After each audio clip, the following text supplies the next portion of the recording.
Assembly will now hear an address by His Excellency Mikhail Saakashvili, President of Georgia.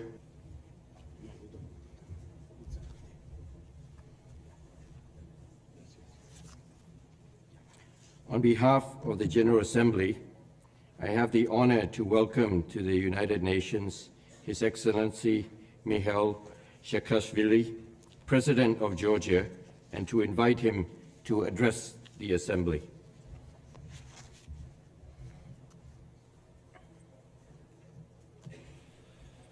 Mr. President, Your Excellencies, distinguished delegates, it is a great honor to represent once again my beloved nation at this rostrum. During the past decade, as I had the privilege to address this hall, Georgia has moved from a failed state to a market democracy. We have experienced both advances and setbacks, both breakthroughs and mistakes. But the world has been able to witness the constant commitment to freedom of my nation. I ask you today to once more hear the voice of a nation that transcends political and social and religious differences in a common love for freedom. A voice that, despite all the problems we have encountered and the challenges we still have to overcome, is full of hope. And looking at our world today, I do think that this voice of hope is needed. The optimism of the early 90s, when the spread of liberal and democratic values seemed natural, when the end of history had been proclaimed, and when the United States nations was set to become the heart and the soul of the world, finally at peace, this optimism of 90s, when I was a student here in New York, and I had the opportunity to be here as an Internet United Nations, which was full of optimism, and then it has been crushed by a wave of pessimism and cynicism. The world is not at peace. Humankind has not reconciled with itself, and the UN did not become the soul of the heart or the heart of the united globe. Western civilization, once triumphant, is now trying to tackle a deep economic, social, and mental crisis. In Eastern Europe, the colored revolutions are challenged by the very forces they had defeated a few years ago. In the Middle East, the glorious images of cheering crowds of Cairo and Tunisia had been replaced by the horrendous videos of the gassed children of Damascus. There are many good reasons to be disillusioned. But should the dogmatic optimism of the 90s be replaced by an equally dogmatic pessimism, by the sense of resignation that suffocates hope? Should the fact that the expansion of democracy and freedom turns out to require profound struggle, should it lead us to renounce our beliefs and our principles? I came here today to share the hopes on behalf of my nation and to speak out on behalf of my Georgian people against this ambient fatalism. I came here to address those who doubt, those who hesitate, those who are tempted to give in.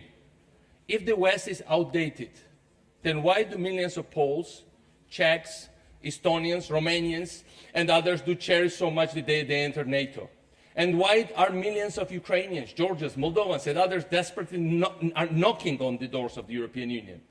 If freedom is no longer fashionable, how do we explain that the suicide of an unknown citizen in a remote Tunisian town has changed the map of the world? No, history did not come to an end in 1989 or 1991, as it was proclaimed, and it never will. But freedom is still its motor and its horizon. Everywhere, men and women who want to live in freedom and confronted by the forces of tyranny. The question is, are we going to be actors or spectators in this confrontation? Distinguished delegates, as I speak, the Eastern European countries aspiring to join the European family of free and democratic nations are facing constant pressures and threats. Armenia has been cornered and forced to sign customs union, which is not in this nation's interest or in the interest of our region. Moldova is being blockaded. Ukraine is under constant attack. Azerbaijan faces extraordinary pressure, and Georgia is occupied. Why? Because an old empire is trying to reclaim its bygone borders. And borders is actually not the right word, since this empire be it the Russian Empire, the Soviet Union, the Russian Federation, or the Eurasian Union, never had borders. It only had margins. I came today to speak in the name of these margins. Unlike most nations, the Russian Federation has no interest in having stable states around it. Neighboring countries in constant turmoil, that is what the Kremlin is seeking. It rejects the very idea of strong governments in Georgia, Ukraine, or Moldova, even ones that try to be friendly to their interests. I was never a great fan of what the French call la langue de bois. But as my second term nears its end, I feel more than before the urge to speak my mind. Let us be very concrete. Do you think that Vladimir Putin wants, for instance, Armenia to decisively triumph over Azerbaijan? No. This would make Armenia too strong and potentially too independent. Do you think then the contrary is true, that Moscow wants Baku to prevail over Yerevan? Obviously not. The current rise of a modernized, dynamic Azerbaijan is a nightmare for the Russian leaders. No, they do not want anyone to prevail, and the conflict itself is their objective, since it keeps both nations dependent and blocks their integration into European common space. Do you think that electoral defeat of the forces that led the Orange Revolution in Ukraine has led the Kremlin to take a softer approach to this country? To the contrary. I spoke yesterday to my colleague Viktor Yanukovych. His government is under constant attack and pressure from Russia. And that's what's happening on a daily basis. And, and again, ahead of the European summit of Vilnius. And Russian officials now speak openly about dismembering this nation. I just heard the speech 2 days ago. Do you think that Kremlin would agree to discuss the deoccupation of our regions of Abkhazia and South Ossetia now that the government has changed in Tbilisi? Far from it. The annexation of Georgian lands by Russian troops continues. Yesterday, the occupants have expelled again Georgian citizens from their houses and are destroying them, are destroying their villages, homes, the homes of houses of their parents and grandparents, taking in daylight their cemeteries in total impunity, water systems. Despite the friendly statements made by the new Georgian government in recent weeks and months, the Russian military keep advancing its positions, dividing communities with new barbed wires, threatening our economy, moving towards the vital Baku-Supsa pipeline, approaching more and more the main highway of Georgia, and thus putting into question the very sustainability of our country. We are one of very few nations of history, and I'm very proud of it, that sustained, unfortunately, full-blown Russian attack, and we are the only one for many centuries whose statehood and independence have survived.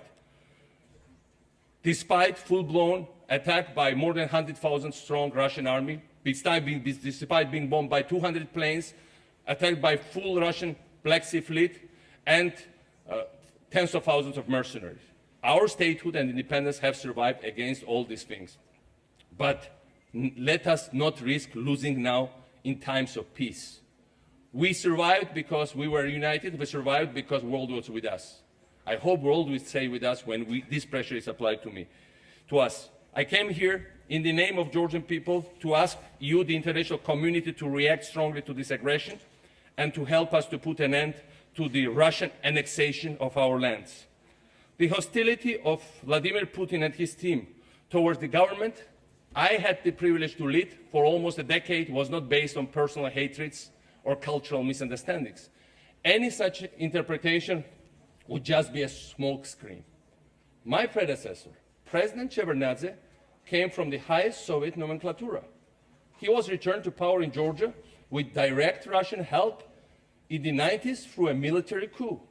He was well known for his Soviet diplomatic skills, unlike me. And yet Russia has constantly undermined his authority and even tried to assassinate him several times. This is not about Gamsakhurdia, the first Georgian president, Shevardnadze, Saakashvili, or President Prime Minister Ivanishvili. Those names actually do not matter when the stakes are so high. This is about the possibility or not of true statehood in Georgia and beyond. Why?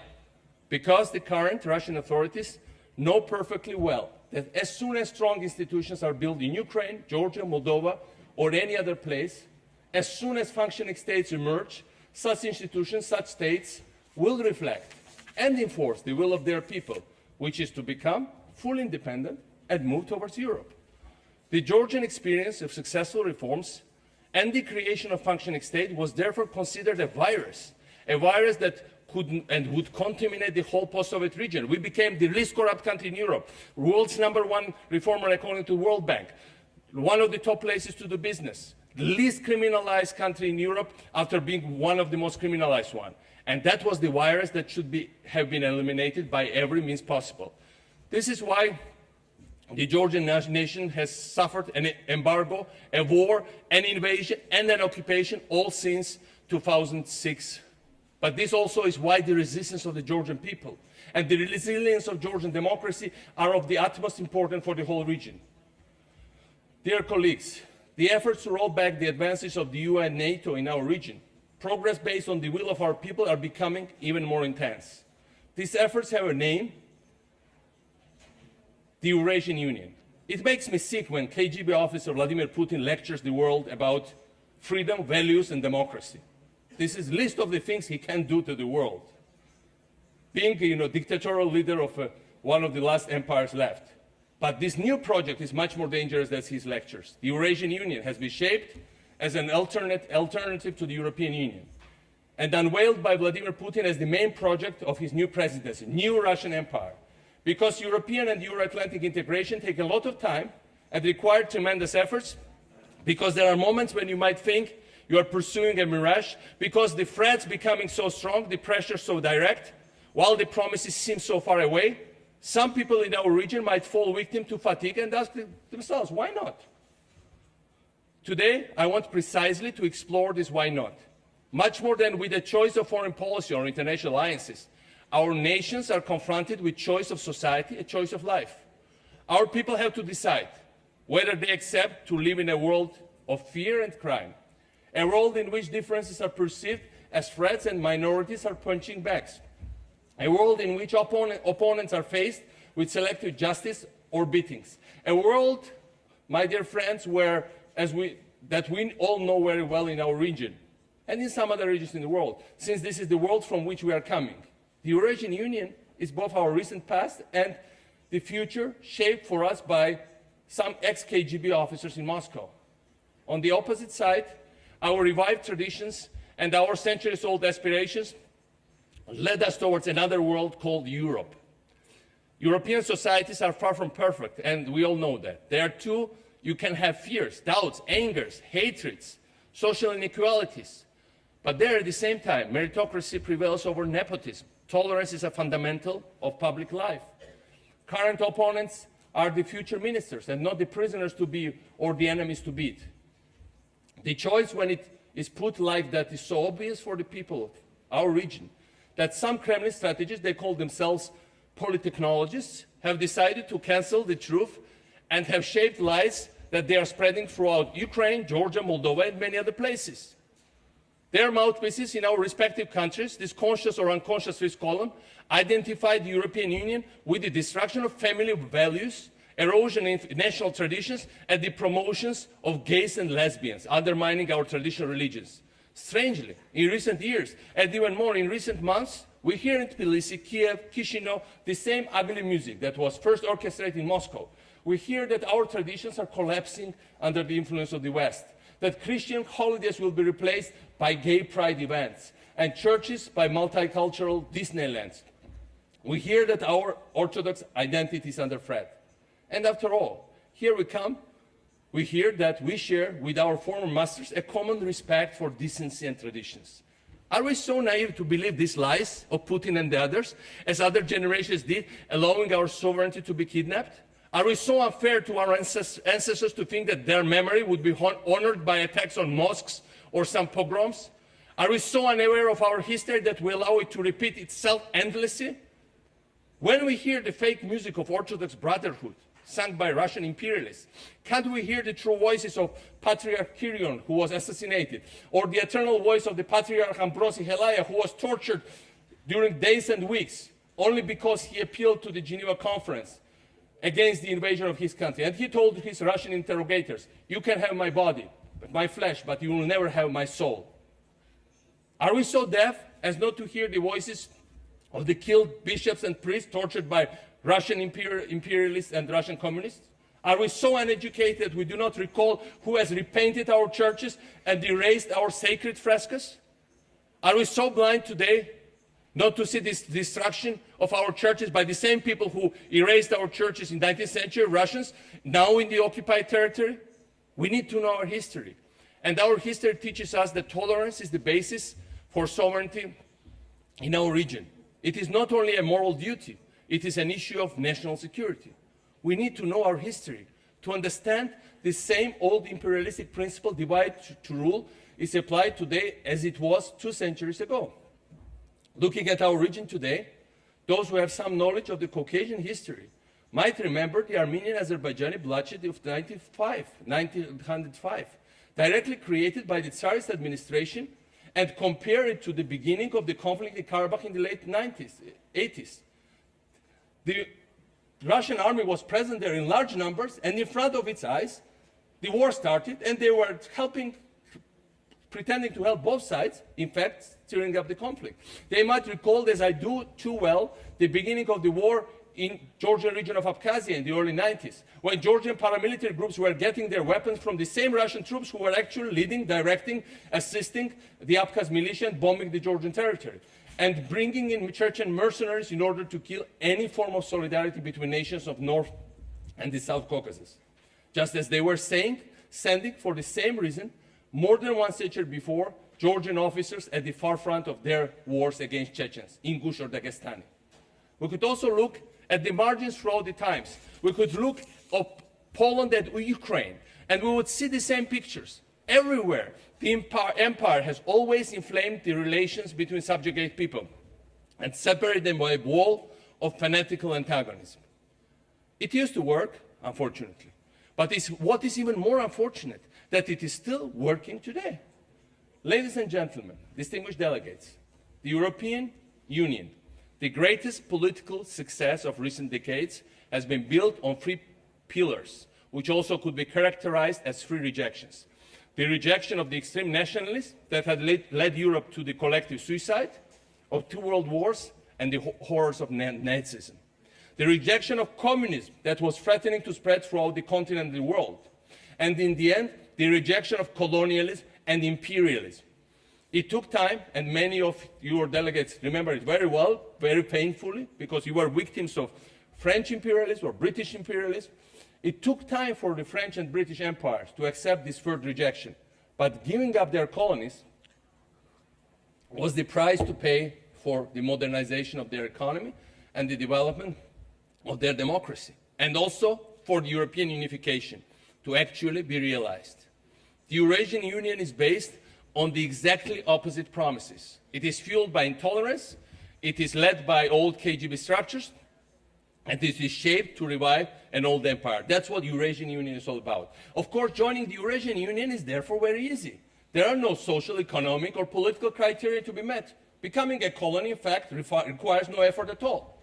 Passivity, mediocrity, absence of national pride are the only requirements. Willingness to be slave is another one. On the other hand, to get into a real union, there is no alternative to making a Herculean effort and meeting exact criteria, because such principles are precisely what to create the union. So to those who doubt, I tell that it is precisely because the EU demands effort and imposes criteria. It is precisely because it does not seek to absorb, while the other one is dreaming about it, that the choice should be so obvious. But there is an even better reason for saying that the choice is obvious. The choice is obvious because the Russian project is doomed to fail. No empire is sustainable today. We are living in the 21st century. And certainly not the Russian one, which is the last anachronism of empire's world. If we look back at history, France and the UK have lost their colonies, not only because these colonies fought there for independence, but also because people in Paris and London ultimately did not believe anybody anymore in their empire. Exactly the same is happening in Russia nowadays. The imperial dream is being rejected, first at its margins, as we have seen, but most crucially, perhaps the idea of the empire is rejected at its very center. Such a rejection does not manifest itself only in public protests or in rising polls of the opposition of the main cities of Russia. It expresses itself in the universal cynicism of Russian elites towards Putin's Eurasian vision. The very people who are supposed to serve it do not believe in the viability of the project, reject it at its margins, reject it at its centers. The imperialistic path will come to a dead end, and the Eurasian unions will fail, and Russia will, after all, become a nation state with borders instead of margins. Real country with real borders. Then it will start to seek stable relations with stable neighbors. Then cooperation will replace confrontation. It will happen, and much sooner than people think, to the benefit of the margins, but most of all to the benefit of the Russian people themselves. It will happen because the imperial project is absurd for a generation of Russian citizens who are among the most enthusiastic users of the internet in the world. It will happen because ethnic discrimination that Russia is using inside its territories is not going to consolidate and make Russia more strong and united state. It will happen because the endless resources provided by the revenues of oil and gas are challenged by perspectives offered by the exploitation of shale gas and shale oil. Shale gas revolution is really undermining the last authoritarian empire in the world. It will happen because gas alone does not replace economic modernization. It will happen because the occupation and the absence of justice. It will happen because the entire regions have been alienated by discrimination and violence. Because the people of Chechnya, Ingushetia, Dagestan, Tatarstan, Bashkortostan, and many other places have been so much persecuted that they do not feel part of any common project with central authorities in Moscow. It will happen because of frustrations, angers, hatreds are too strong, and unifying ideal is too absent. It will happen not in the coming decades, but in the coming years. Few years from now, you will recall my words, Vladimir Putin will have left the Kremlin and vanished from the Russian politics. Even if he says that he will be for another 20 years or so there. Russian citizens will remember him as a ghost from the old times, the times of corruption and oppression. Nobody knows whether this process will be calm or violent, whether his successor will be nationalistic or liberal, or both together. But what matters is something else. Russia will no longer be an empire. It will become, finally, a normal nation state. This is the horizon we should prepare for, all of us together.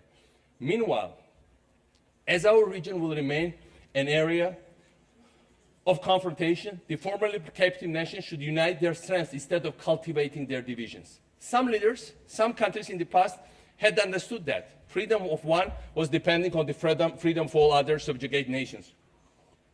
Like the Poland of many centuries, when they were dreaming about uniting all the persecuted people, or of Marshal Pilsudski, that was inviting all the oppressed people and their officers to unite under the flag of Polish independence and Polish military forces. But never had our ancestors benefited from a vast and powerful enough force that had understood its strategic interest was to preserve the sovereignty of each of our nations. Today, this force exists, and it is, with all its deficiencies, still the European Union. As we come closer to the Vilnius Eastern Partnership Summit, I would like to reiterate a call that I have made several times in recent years. By launching the Eastern Partnership as a response to the 2008 invasion of Georgia, the EU has offered to our nations a platform to cooperate under its benevolent umbrella. We should invest much more in it. We should develop common projects, first and foremost focusing on the necessary reforms that we should carry on together. Because reforms mean for all of us statehood and independence. Russian Empress Catherine II knew it well.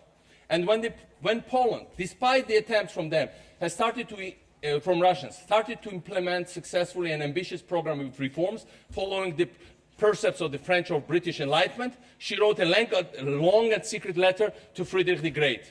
This letter was German Emperor. This letter was and remains one of the most impressive expressions of the nature and the strategy of the imperialistic project. It reads that ongoing reforms are dangerous both for Russia and Prussia, because they will turn Poland into a true state, that they need to be stopped, and that Poland should be attacked and dismembered because they are fully implemented, that they will never occupy it again. This letter will not sound unfamiliar to those who know how much Vladimir Putin was loathing the Georgian experience throughout these last decades. Because lots of Russians were asking, if this once corrupt Georgia, criminalized country, mafia-ridden country, disintegrated failed state could make it, why Russians cannot make it? This was ideologically dangerous project. For the first time, an efficient nation state was being built in the Caucasus, and the reforms that had been crushed before had to be crushed before they could bear all their fruits. Ladies and gentlemen, unity should be our rule in Eastern Europe, including in the divided Caucasus. I have spoken about the beginning of the war in Abkhazia. I could have recalled an older scene that is very symbolic of the history of the Caucasus. And that's at the end of the rebellion led by Shamil against the Russian Empire. After Shamil, the great Imam of Northern Caucasus, had surrendered himself, and the last Chechen leader still fighting, named Baysangur, had been wounded and captured. As they were going to hang him, the Russian officers gathered a crowd of Dagestani men to witness the execution. They ordered one of them to remove the chair on which Baysangur was standing in order to kill him. By doing so, Russians knew what they were doing. They wanted to fuel the local vendettas and oppose the people, which is an old tradition of the Caucasus. Seeing this, valiant Commander Baysangur moved the chair himself, committing a forbidden suicide, forbidden under any religion and of course Islam, and preserving the relations between neighbors. But for one failure, how many successes this strategy has encountered among the Caucasian nations? It needs to come to an end. And this is why I have launched several projects during my presidency, reinforcing people-to-people contacts between North and South Caucasus. Projects focusing mostly on education and on university exchanges. That's why Georgian parliament has recognized genocide of Cherkessian people, one of the most unknown and tragic pages of the history of the world, when the whole nation was wiped out because their land was needed by the Russian Empire. We need to build on these efforts. We need to prepare for the times when the empire collapses, so that its legacy of hatred is swiftly overcome. And we, as citizens of Georgia, need to prepare for the times where Russian troops will leave our occupied regions, when Moscow will withdraw from Tskhinvali and Sukhumi, Abkhazia. We need to prepare ourselves to welcome back our Ossetian and Abkhaz fellow citizens as brothers and sisters, and not as enemies. We will need to prepare for the times when hundreds of thousands, in fact more than 500,000 of Georgian and other ethnic groups that have become IDPs because of war go back to their deserted houses. Because these kind of times will come sooner than we think, much sooner, in the years to come. Ladies and gentlemen, as my second term nears its end, I take pride in the many accomplishments that Georgia achieved during my tenure in office. We took Georgia literally out of darkness, brought unprecedented transparency to our public service, put our children back in schools, and took the gangs out of them. We have brought our nation closer than ever to its European dream, and worked tirelessly to renew the spirit of tolerance that guided Georgia in our glorious past. We did many good things, but of course, like any leader, and when I became president, I was at that moment I was the youngest president in the world, I realized that some of these things were done at a very high cost because of lack of experience, in our rush to impose a new reality against the background of internal and external threats. We have cut corners and certainly made mistakes. Went sometimes too far, and other times not far enough. I acknowledge fully my responsibility in all the shortcomings, and I sincerely care for all those who have felt that they did not benefit enough from our work, or even that they were victims of our radical methods. I want to tell all Georgian citizens, to those who supported our project, our policies and our party, and those who rejected them, I want to tell them how proud I am of their maturity. We promised them this project, and we didn't promise them it would be too smooth. And we went very far. But we went far because our people were so mature and so brave. I want to tell them from this rostrum how humble I feel looking at the sacrifices and the efforts they have made. We are and should remain a nation united in a common love for freedom and dignity. We are and should remain a nation united in the deepest respect for the sacrifices made by our soldiers in Afghanistan, for instance. A nation sharing the same sorrow when they lose their lives and taking the same pride in their bravery. We are the nation that are proud of our soldiers that stood up to 100 times exceeding force of Russian invaders and gave us time, together with the world, to mobilize and protect and save our independence, something that, no, with all due respect, many of the nations in Europe couldn't do in 20th century, much bigger and much more powerful than us. We are, and we should, remain a nation united in our historical identity, to join the European family of democratic nations, the family we should never have been separated from in first place, our family. The path of the Georgian people towards freedom, regional unity, and European integration is far from over, and I will continue to dedicate every day of my life to its success as a proud citizen of a proud nation. Thank you so much.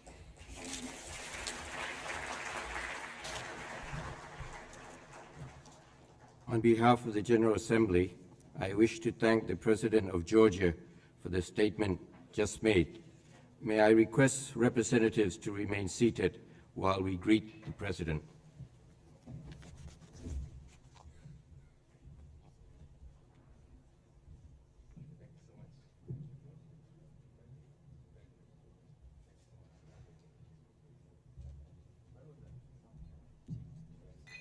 Yeah, it did dirty.